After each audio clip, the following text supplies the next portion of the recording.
Good afternoon.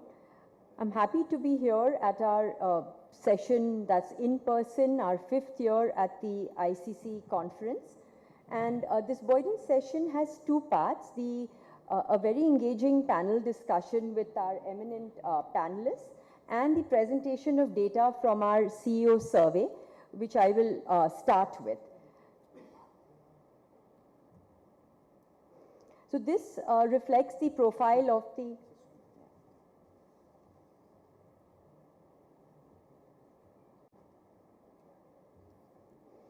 this reflects the profile of the survey participants. 60% were, the participants were all CEOs, 60% from leading MNCs, 38% from Indian companies. In terms of sales revenue, about 30% of them had sales revenue less than 1,000 crores, 45% were between 1,000 and 3,000 crores, and 25% were over 3,000 crores.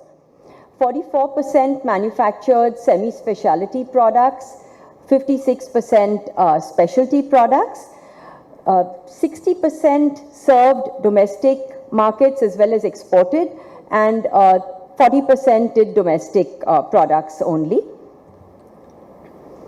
In terms of the payroll cost to sales revenue, the ratio, 62% had payroll costs less than 5%, whereas 38% had payroll costs between a ratio of 5 to 10%. If you look at top two industry issues in the short term, issue one was macroeconomic conditions. Of course, the geopolitical situation which has been spoken of, the possibility of a recession in the US and Europe were all contributory factors. Second issue, according to 44% respondents, was changing customer behavior. Now, with slowing demand in China, slowing exports to the US and Europe, a lot of Chinese companies will continue dumping their products in India, leading to price volatility. The second aspect is that I think a lot of chemical companies are now looking at gathering insights from various touch points in the customer journey. And chemical companies may also need to think about how to understand their customers better and the complexities they need to manage to make their products more usable. From a long-term perspective, this is in the next 3 to 5 years, changing customer behavior or shifting demand emerged as a top issue with 58% respondents. Paucity of talent was 42% respondents. And essentially here, companies need to identify talent early, understand the value proposition as to what makes the technology industry so attractive to millennials, and reward leaders for being talent developers and exporters. Our CEOs are all said, the sentiment here amongst our CEOs is very positive. 50% said they were fairly confident about the organization's growth over the next 2 years, and 50% said they were confident. For the focus areas for respondents in the short term, 50% said repositioning of the product portfolio, 50% said strengthening of their leadership teams. And at Boyden, we've seen a lot of growth hiring. We've seen hiring to replace current leaders with stronger ones. Top growth drivers in the next 2 years, driver number one was innovation amongst 56% respondents. That resonates with all that we've been hearing over the last two days. And like the government's Make in India or the production-linked incentives under Make in India, there may soon be an Innovate in India. And we are seeing a lot of on-the-ground action slowly but surely, with a lot of global capability centers being set up. About 65% are American companies. This is all despite an underdeveloped intellectual property rights regime. Driver number two was human capital by 44% respondents. What are the actions that companies have taken to address the skill gap? 44% said acquire talent from outside the organization. 25% said reskill employees based on business priorities. 20% said move talent across businesses, units, and divisions, and 12% said all of the above. Driving the sustainability agenda, again, improving energy efficiency was the number one way. 56% said this, up from 40% last year. The use of renewable energy, 31%, and others were 13%. Others would include increased electrification and looking at large-scale collaboration projects like waste to fuel. So yes, this ends the presentation, and this will now be followed by a panel discussion, Leadership Revisited, which will be moderated by Boyden's managing partner, Dinesh Mirchandani. Boyden is a global executive search firm, and Dinesh has over the years developed our proven capability to fill complex senior positions for our Indian clients with the best talent sourced locally and globally. He served on as the global director for Boyden and also the treasurer of our industry association, the AESC. Over to you, Dinesh. Thank you, Nita. Good afternoon, everyone. We have a panel out here that's going to be discussing a very interesting topic. And the topic for this discussion is Leadership Revisited. The business world is moving into an era in which agility and innovation are key drivers of competitiveness. In this new world, the job of leaders is no longer about getting others to follow. In fact, it's about inviting others to co-create the future with them, collaborating and experimenting successes and failures together. This new kind of leader is one who is prepared to take on the promise of innovative problem solving. It's a collective effort and everyone's capability can be leveraged. So leaders have to master three key roles: architect, bridger, and catalyst, or ABC. To access the talent and key tools they need to drive innovation and impact, these would be the three key roles they need to now cohabit. So if you look at leader as architect, as architects, they build the culture and capabilities for co-creation within an organization, across functions or geographies or business units, from frontline workers to senior executives, to be willing and able to innovate. Let's look at leader as bridger. As bridgers, leaders encourage employees to work closely with people outside the organization to gain access to talent and tools that cannot be found within the four walls of the company. And finally, the leader as catalyst. As catalysts, leaders operate in an organization's broader ecosystem to co-create independent of the organization, to move ideas to impact faster. The catalyst's job is to encourage and accelerate those multi-party collaborations. As they say, ideas are the currency of the future. So this is the role of the leader as catalyst.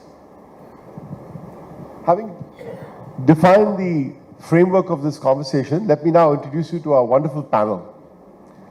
So on my extreme right is Jayant Dhoble. Jayant is the business head and CEO for Global Chemicals, Fashion, Yarn and Insulators for the Aditya Birla Group. Prior to joining the Aditya Birla Group, he led strategy and operations for the APAC region at Amcor Limited and was based in Singapore. Next to me is Chandrakant Nayak, the CEO of Dow Chemicals India. Chandrakant has been with Dow Chemicals for over 35 years. He's had extensive experience in key growth economies in Asia, the Middle East and Africa. All of you know these two gentlemen who've been featured very frequently in these past 2 days. On my left is Sanjeev Kaul. Sanjeev is the chairman and managing director of Lubrizol India, the additives division, and senior director sales and marketing for additives for Lubrizol India, Middle East and Africa. Sanjeev has about 30 years of experience in the oil and gas industry, and prior to Lubricol, he was with BP PLC for 22 years, working with institutional customers and automotive OEMs in several countries. And to my extreme left is Suresh Ramchandran. Suresh is the CEO of Arkema Chemicals. Suresh has been in the chemicals industry for over 30 years and has held various leadership roles across the industry. He has been with Arkema itself for the last 25 years. So gentlemen and Anita, let's get started. So let me start with you, Suresh. And Suresh will speak to the topic of leader as architect. Over to you. Thank you, Dinesh. I think the topic leadership revisited, I think that itself says that it's time for all of us to revisit the way leadership is run. So I think it's a very, very important topic in current times. My description was leadership as an architect. And I think I will take this analogy in the true sense as it appears. You know, all of us know that architects are shape designers. You give them a space and they can design. And I think a small space, medium space, large space, they're absolutely innovative designers. And we've also seen architects are evolving dramatically from what was 25 years back, an office building or a home or villas or whatever it may be.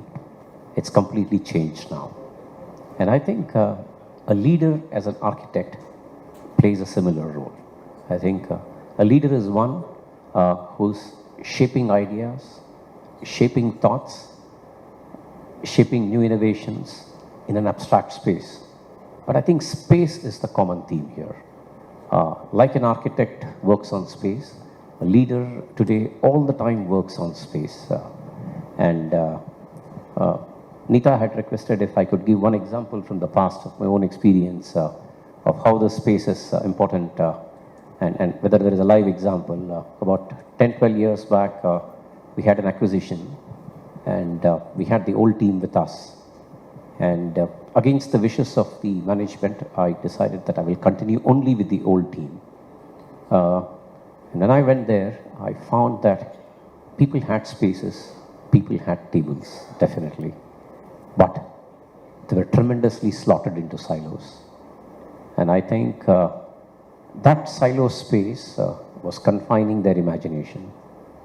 So through a series of steps, we actually broke open the spaces. Space is actually a metaphor here. That breaking of space went across minds, brains, physical tables, glass ceilings. Everything was broken actually. And what I told them is, I will not design the space. They should design the space for themselves. And suddenly, actually, the sales head whom I retained, and he suddenly realized that the space in which he was operating earlier was actually giving us a fabulous top line, but absolutely no margins. And it was an eye-opener for him that suddenly he was thrown open into this large forest, full of space, a lot of greenery, but he realized that there are lions and tigers out there. And he came back to me with a new vision, that let's reconstruct our sales strategy. And in about 15 months' time, from technically a minus percentage of EBITDA, we went to plus percentage of EBITDA, all designed by the people themselves. It was a space which they created. So I think it was a good learning for me as a leader at that point of time. And I think if I look at it now, I don't think those ideas will still work in today's world. 10 years down the line, we have to revisit. And I think today's youngsters, when we hire, they are challenging us. I think their imagination of space is very different. And I think this is where leaders will have to revisit. And I think we need to understand the meaning of leadership for the younger generation in a different way today.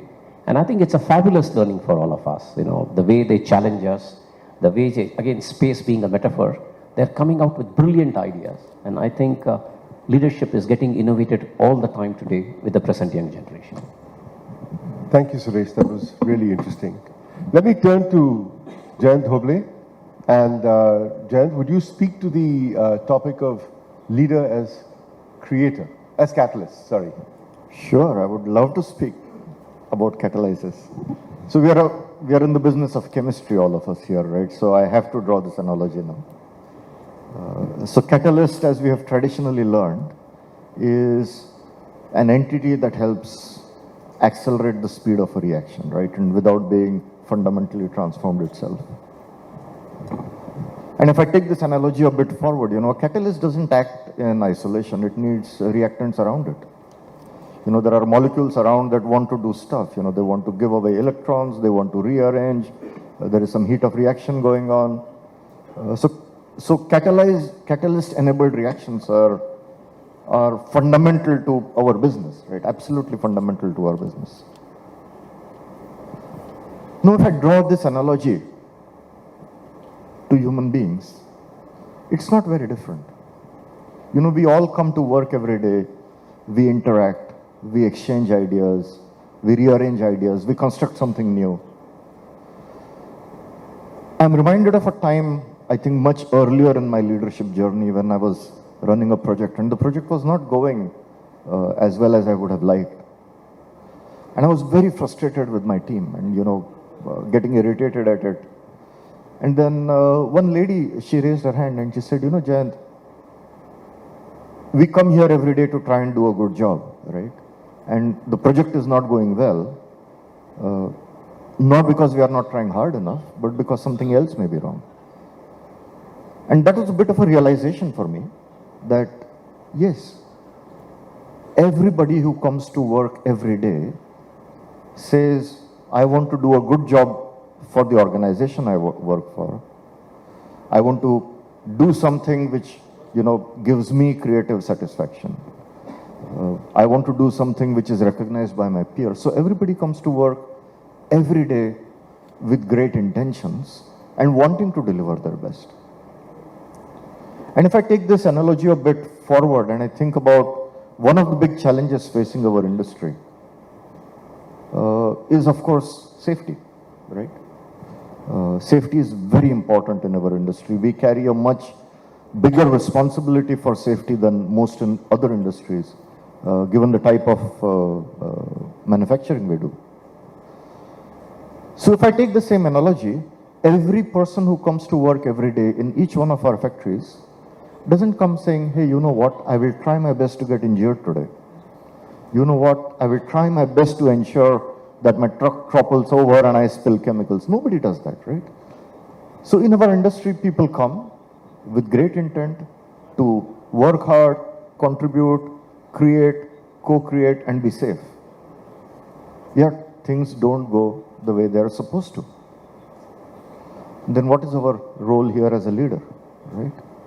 And here we can be a catalyst. We are surrounded by these molecules, people, human chemistry, that wants to do something good. And we can bring in transparency. We can bring in collaboration. We can bring co-creation. And I think the role of a leader is extremely powerful, particularly when it comes to these aspects. Because, many of us, we sit in corporate offices in Mumbai, in South Bombay, in BKC, wherever, right? Whereas the actual work is not happening in those offices. It's happening in the factories. It's happening out at customers. It is happening out in the laboratories. So Dinesh, I believe that the role of a leader as a catalyst is a very powerful one. And I think one that we can all, learn from, given that we are all in the chemical industry. So thanks for the question. Thank you, Jayant. So let me now turn to you, Sanjeev. And I'd like you to share your thoughts about the leader as a bridger. Thanks, Dinesh, and good evening to all. So I think since morning, many presentations mentioned around people and how people have been able to bring a bit of change in their organizations. But equally important is the leadership which has been available to those people to move them in the right direction. I think that has also come out very clearly in many presentations today. So talking about the bridger, my views may be a bit colored, being more exposed to the MNC right from my beginning of the career. I think the bridger's role has evolved over time in India in particular.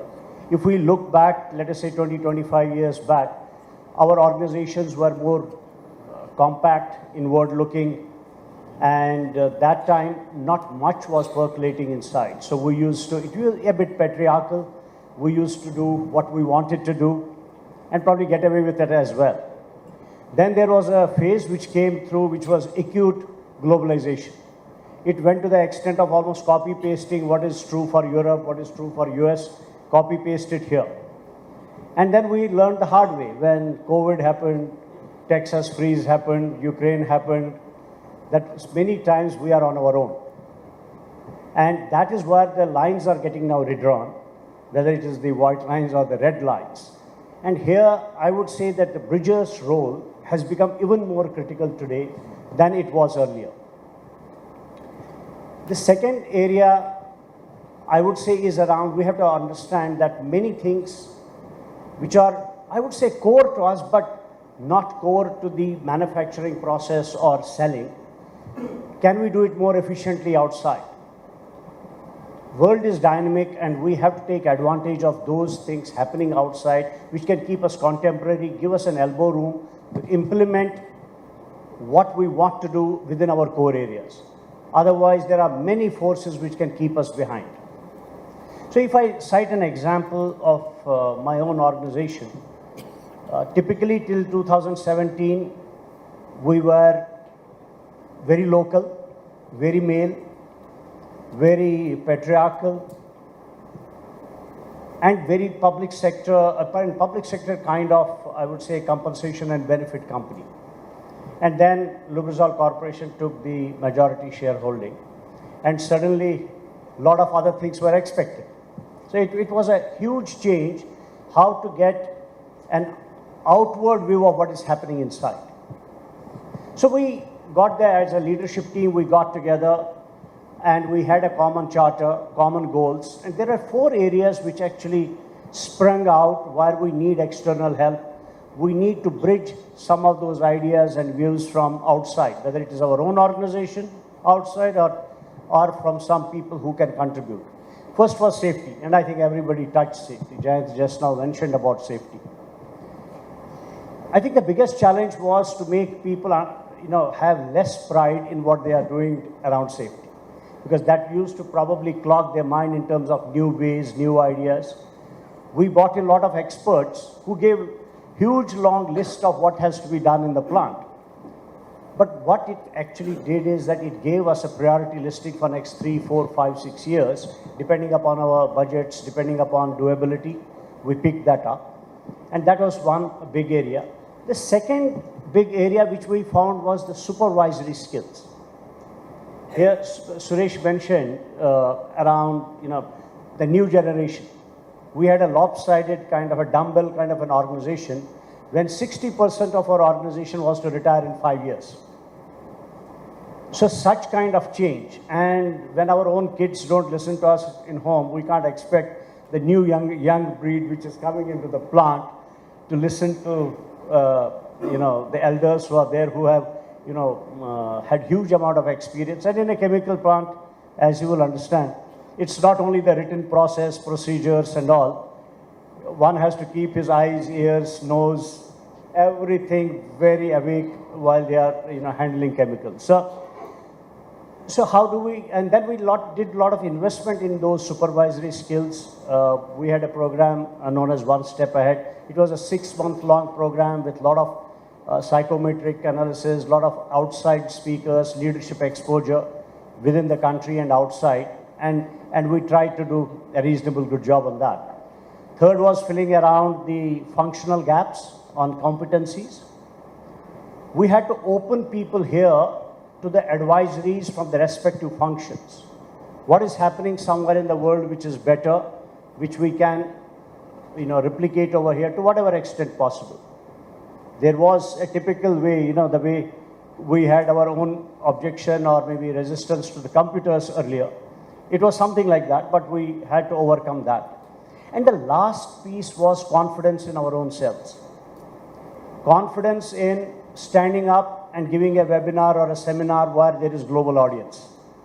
Many times we in India pride that, okay, we have a seminar, we have a conference, how many people are coming from outside in an MNC? Get somebody from US, somebody from Europe. We take a lot of pride in that. I think the bigger piece is that how can our own person be smart enough, knowledgeable enough, competent enough to stand in front of audience, whether Indian or global, to deliver that. And also the last piece was around capability, using our own capabilities to bring in innovation or contribute to innovations within the organization. And I'm saying with pride that our own engineers contribute to some global projects and cracked some really nutty problems which our own people in US R&D were not able to solve. That gave a big chip on our own shoulders. So today, in 4 or 5 years' time, India is being looked in very different lens than what it was. So Dinesh, hope I have said something which you wanted. No, thank you very much, Sanjeev. And finally, I turn to Chandrakant. So Chandrakant, would you actually speak to the topic of leaders catalyst again? Thanks. First of all, I want to appreciate ICC for keeping a leadership talk on the panel, because we normally see these kind of topics only in HR forums. In the ICC forum or in any other trade conferences, I have never seen such topic on the panel. So I really applaud them. For me, leadership role as a catalyst, I will go to fundamental definition of catalyst. A catalyst has to trigger some action, and then catalyst doesn't have any role. So a leader's role is to make his or her role redundant. I think we all need to get this as leaders. That's leader's role. So leaders, the organization has to learn how to grab that passion, how to grab that inspiration, how to grab that change management, urge for action, and run the operation without even leader being in place. I think that's the key element. And like good catalyst, leaders should be really reusable or regenerated to do something else. That's my philosophy. So when you have catalyst, the catalyst is regenerated and again reused. And the cost of catalyst or the leadership value increases depending on the adaptability and versatility of the leader. So this is very, very true. And I have seen that great leaders, they can do this very effectively. They are always there when there are, the industry always go through big changes. So to drive the inspiration in the team, to motivate them, to think, make them think differently, to give them psychological safety, leaders have to play that role very, very effectively. And only when leaders create that culture where people can bring themselves, can be themselves at work without any fear, and where there is a culture of equity, equality created at the work, only then the leader can say that they have created the role as a catalyst. Excellent. Thank you very much. So we've had some really useful worldly insights from our 4 panel members. I'd just like to quickly summarize, and then I'd like to open up the floor for questions. So in the area of leaders catalysts, Jayant and Chandrakant shared their views. And I think, Jayant, I liked your analogy of that if you look at an organization as a number of molecules, what you bring together is getting everyone aligned to good work. And that's the catalyzing role of a leader, like when you say about bringing transparency and open communication in. And Chandrakant, what you said was that it was interesting. You say that the job of a catalyst is to have an impact and then just get done, right? So exactly that. You come and have an impact on an organization, and then you get done and move on to the next challenge. So thank you for that. Suresh, I really appreciated your analogy on space, and the good example that you gave of how, as a leader, as an architect, how you use space as a metaphor to grow the organization. And Sanjeev, of course, the fact that you reached out in the transformation of lubricants to Lubrizol clearly exemplifies the role of a leader as a bridger. So all of you, thank you very much. Let's open the topic to members of the audience. Yes, could we have a mic? There we go. Please state your name and to whom you'd like to direct the question. My name is Amol Shirokar. I am representing Mercer Consulting. And I would like to compliment ICC, as Mr. Chandrakant said. I think this is one kind of a different session and thoroughly enjoyed. My question is, if we take leadership definition as stated by you, architect, bridger and catalyst, my question is to any of the members who would like to answer, any of the leaders. If we take chemical industry, leadership pipeline, is it a gap in chemical industry? If yes, why? Who'd like to answer that? I would take that question because yesterday I touched upon this topic during my talk. The world is facing both unemployment and scarcity of talent. So when we say leaders, let us not confuse it with managers. Leaders and managers are different. We may be able to get good managers who can run the operation, who can deliver the results. But leadership crisis, I would be very, I don't know if everybody will agree. I would say leadership crisis is there in all organizations. And that's why all organizations spend a lot of time and effort to keep developing leaders right from the beginning. Most corporates have leadership development programs to catch them early and groom them in all the organizations. And whether it is chemical industry or any other industry, we may automate, we may have digital. People will never be out of fashion. People will be required and leaders will always be needed. Thank you. Yes, Suresh, please.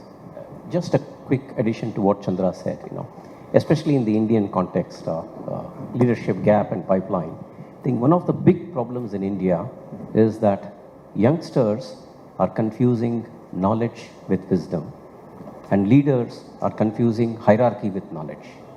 I think that's a big problem today. I think if we can remove this confusion, that hierarchy does not necessarily mean knowledge, and enable the youngsters to understand the value of wisdom, and I think we will have fabulous leaders in the next 10, 15 years. But the onus is on the people like us sitting here to bridge this gap.